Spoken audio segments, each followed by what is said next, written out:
elected as mayor in April, Alvin Parks is back at City Hall. But not in the mayor's office, instead as city manager. I questioned Councilwoman LaToya Greenwood, one of the three who supported this costly change. I don't have any comments. I don't have any comments for you. I don't have any comment. I don't have any comment. I don't have any comments for you. No comment. No comment. No comment. No comment. A mass layoff by the city of Cahokia is also closing the community's food pantry. And it's all political. A vendetta being carried out by the city's new mayor. Mayor, do you have any reaction to what your citizens are saying tonight? Allerton's mayor will give up her job now that she's pleaded guilty to smuggling contraband into a jail. Joanne Reed pleaded guilty to the felony. Corruption in St. Clair County. Bozo and Mark's Sweet Cakes turn. Who is the biggest clown? If you call me ahead of time and let me know when you're coming, whatever your name is, Rufus or something. Mayor Sevick is now a St. Clair County judge. Why did you guys give him a $500,000 up front before they built anything?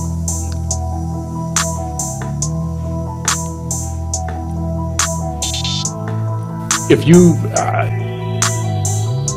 forked over a half million of your tax dollars. Rich Duncan had the village board cut his $15,000 salary in half so his wife could get the $32,000 job assisting him. Doesn't that sound like nepotism to you? No, there's no such thing as nepotism. Rhonda Wilford is a trustee for Cahokia. Her husband also works for the village, but their side business with the village is bringing in the green. Can't you explain to taxpayers you're a trustee, you have a contract with the city, your company made $40,000. The mayor's already answered your question. But what can you say? But you're the trustee. You're the trustee. But can I say, it doesn't sound like a conflict of interest? When you own the company that's doing business in the city and you're sitting on the board, that doesn't sound like a conflict of interest, Mayor? No, it does not. How is this a good deal for taxpayers? That's what I'm asking. The mayor has already answered your question. But you have the contract. Can't you say something to taxpayers and explain? No, there's no such thing as nepotism. Blatant nepotism surrounding the Cahokia village mayor. The mayor of Cahokia gave his own brother a contract to cut the grass for the village. So you hired your brother? Isn't that nepotism, Mayor? No, not at all. You don't see a problem with that? No, not at all. Is this turning into Cahokia an employment agency for officials' relatives? No, sir. Let me tell you this. This is what change looks like. I wanted to ask you about the sales tax extension. I'm not going to talk to you about that right now, Mr. Davis. Contact me with your news director. People are frustrated when they're lied to. As promised. But why can't you answer this question for taxpayers? I'm in a meeting here now, and this is not appropriate. You don't just bust in on somebody. But the meeting hasn't started. Well, Mid-America Airport. Only one airline operates out of here. Some days there are no flights at all. Why does the county board keep funding it? Empty runways, empty gates. Illinois is home to an airport that barely has any flights at all. There are no lines at the ticket counter. There's not even a ticket agent. The state can't afford it. We can't afford it. We are all alone in this airport. It has cost taxpayers hundreds of millions of dollars. The airport costs nearly $300 million to build. This is everybody's tax money because there's money from the state coming in here, there's money from the federal government coming in here. Another $22 million for improvements. And falls deeper into debt every day. And today, it's nearly $82 million in debt. NBC News first investigated this airport back in 1998. Back then, officials promised things would get better.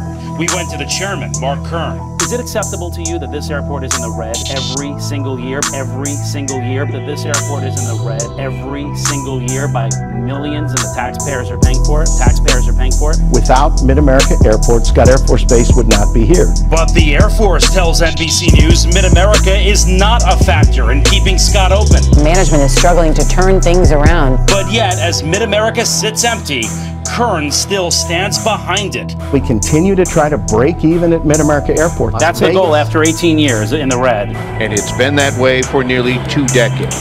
And all they want to do is tax us. The airport is a waste of tax dollars. There are no scheduled flights. Mid-America has never turned a profit in its 18-year history. Paid for with taxpayer dollars. Paid for with taxpayer dollars. They give a few of y'all dogs a bone, and you think that's a good thing. A lot of questions for the head of the East St. Louis School District. Why do you guys spend so much money on out-of-town trips? I have no comment. East St. Louis is one of the poorest, most academically challenged school districts in the state. Can't you answer taxpayers? I have no comment. I mean, you guys are spending thousands of dollars traveling out of town in a hard-pressed school district. Aren't there better ways to use taxpayers' money? I have no comment. But can't you, don't you have something to say to citizens of East St. Louis about the way you guys are spending school district funds on out-of-town travel? I have no comment. You can say something to taxpayers about the way you're spending their money. I have no comment. I have no comment. I have no comment. Can't you say something, Mr. Greenwood? The Cahokia School District is a financial mess. It can't even afford to fix its rundown high school, but it did pay thousands of dollars and attend a national conference, even though every presentation for that conference was available on the internet for free. Why are you guys going to spend so much money sending so many people to Boston? You can't even afford to fix your high school, yet you've got 3 school board members spending 5 nights in Boston. Can you really justify that? Why fly to Boston when your school district is in so much trouble? I went to Cahokia Mayor Frank Bergman for answers. Mayor, what went wrong with this project on Edwards? What went wrong?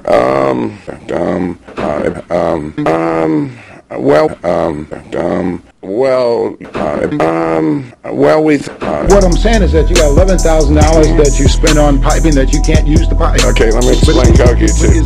But is that not right, Mayor? That would be correct. Residents became frustrated too. Cahokia trustees rigging an election in their favor pled guilty today. Kevin Wiggins and William Brown of trying to rig the election using absentee ballots. Wiggins and Brown pled guilty a few weeks ago. The final man implicated in the scheme, another trustee, Trevon Tompkin. Concerns tonight from Cahokia residents who say they are being silenced by the mayor. Citizens trying to speak out have been physically removed by police. They're demanding answers about their tax dollars. Nichols complied, but when he continued to talk, Mayor McCall directed officers to remove him. Well, I was contacted to be on their side. Now, their side, who are we talking about? We're talking Mike Crockett Jr. and Curtis McCall Sr. Curtis McCall Jr. I did have some meetings with them on what they wanted me to do. They wanted me to lay down on the election in my precinct. And they offered me the county board seat. Well, my precinct's pretty strong over there, and to get that precinct, I guess they had to figure they had to offer me something. But they did offer me, if I helped them win the precinct, that I would get Curtis McCall Jr.'s job. And that was all 3 of them, Junior, Senior, and Mike Crockett Jr. offered me the job. And more than 2 or 3 times, more than that, telling me I could have the job. And it goes higher than that. It goes a lot higher. After quite a few meetings and talk and so forth, and it actually went to Belleville.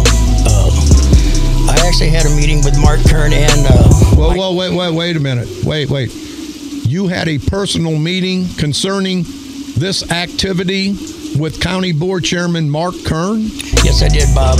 I had met with him and Mike Crockett Jr. in his office, and we talked, and Mark Kern did say the job was mine, and I could take it to the bank. All I had to do was, lay down? Well, he didn't say that. He actually just said the job was mine, and he agreed to everything they said. You heard this out of Mark Kern, the county board chairman's mouth. Yes, sir, I did.